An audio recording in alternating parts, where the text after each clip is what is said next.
মই সেইদিনাখন ৰাতিপুৱা সময়ত মই গৈছোঁ সেই ওচৰ ৰতনদাহঁতৰ ঘৰতে চাহ তাহ খাইছোঁ।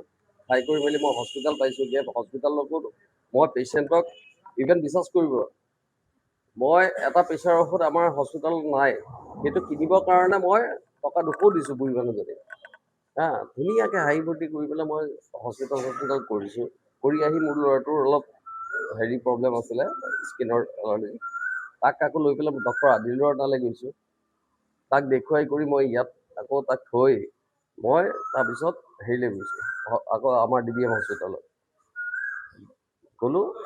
ধুনীয়াকৈ ডিউটি চিউটি কৰিছোঁ।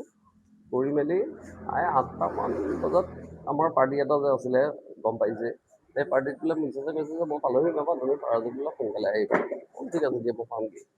সেইধৰণে মই পালোঁগৈ আৰু পাই পেলাই আপোনাৰ তাত আমাৰ সেই 12টামান বাজিছে। মেছেজে সদায় অকণমান তাই, কাৰণ দিনটোতে মোক যে নাপায়, অকণমান সময় মোৰ লগত মানে ঘূৰিবলৈ তাই বিচাৰে। চ' মই সেইটো কাৰণে বোলো ঠিক আছে ব'লা অকণমান এনেকৈ লৈ যায়। এনেকৈ লৈ গৈ মই সেই বাইপাছ হৈ পেলাই এনেকৈ ঘূৰি পকি আহি পালোহি। আহি পেলাই অলৰেডিটো 10:30 বজাত মই সুধিবলৈ পাইছোঁ এতিয়া আপোনালোকৰ মুখৰ পৰা যে চুপ লৈ আছিলে কোনোবা আছে আৰু 10:30 মানৰ পৰা। তাৰপিছত আমি কিন্তু ভালকৈ খোৱাও নাছিলোঁ সেই সময়ত। আমাৰ তিনিওটা মানুহ আমি মানে জাগৃতভাৱেই আছিলোঁ, কাৰণ মানে টাইম টু টাইম সিহঁতে ব্ৰেক কৰিছে দেই। মোৰ ঘৰখন টাইম টু টাইম ব্ৰেক কৰিছে। আৰু মই আহিয়ে টয়লেট গ'লোঁ, বাথৰুম গ'লোঁ। তাৰপিছত সেইখিনি কৰি মেলি পেলাই হৈছে। তাৰপিছত ধৰক আৰু এনেকৈ কথা বতৰা পাতি থাকোঁতে আপোনাৰ 3টামান বাজিয়েই গৈছে। 3টা মানতে সিহঁত সোমাইছে। 3:05, 3:06 তেনেকুৱা মানত সিহঁত এণ্ট্ৰি মাৰিছে। মোৰ এতিয়াও ভালকৈ মনত আছে। আৰু চবেই ক'লা কাপোৰ পিন্ধাও, মুখত মাস্ক, ক'লা কাপোৰ। অলৰেডি মোৰ বিশ্বাস আছে চিভিলিটিয়াছলি মিলিছে, কিন্তু ভগৱানে মোক কি সাহস দিলে সেই সময়ত মই নাজানো। মই চুঁচৰি বাগৰি হ'লেও মই ওচৰ চুবুৰীয়া সহায় ল'লোগৈ গৈ। যাওঁতে তেওঁলোক আহিলে, আহোঁতে চব ঠিকে আছে বুলি ক'লে। তাৰপিছত মই বোলো মোক ইমিডিয়েটলি 24/7 চিভিললৈ লৈ যাওক।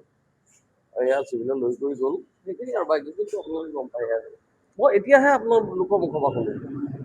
মই এতিয়ালৈকে নিউজ চোৱাই নাই। আপোনালোকৰ মুখৰ পৰাহে শুনা পাইছোঁ যে কোনোবা কিবা এটা কাৰোবাৰ হেৰি হৈছে। সেই বস্তুটো যদি এইটো ন্যায় পাব, আৰু মই সেইটোৱে বিচাৰি আছোঁ। বাট ডেফিনেটলি মইতো বিচাৰি আছোঁ যে মোৰ মৃতকৰ কামখিনি যোৱাৰ আগতে গোটেইকেইটা শাস্তি পাব লাগে, যেনেকৈ হওক ভগৱানেই নিয়ম কৰি হওক। কাৰণ মানুহৰ মূৰত আঘাত কৰাটো সেইটো ভুক্তভোগীয়ে গম পায়। আজিৰ ডেটত মই বহুত কথা পাহৰি গৈছোঁ। মোৰ যেতিয়া হেড ইঞ্জুৰি হৈছে, চাৰিওফালে মোৰ চিলনি, চাৰিওফালে চিলনি। 16 দিনমান থাকিলে হ'বলা। মোৰ নিজৰ মেমৰি এতিয়া মানে লছ নিচিনা হৈ গৈছে, আৰু ইমান মোৰ আঘাত কৰিছে মই কি ক'ম।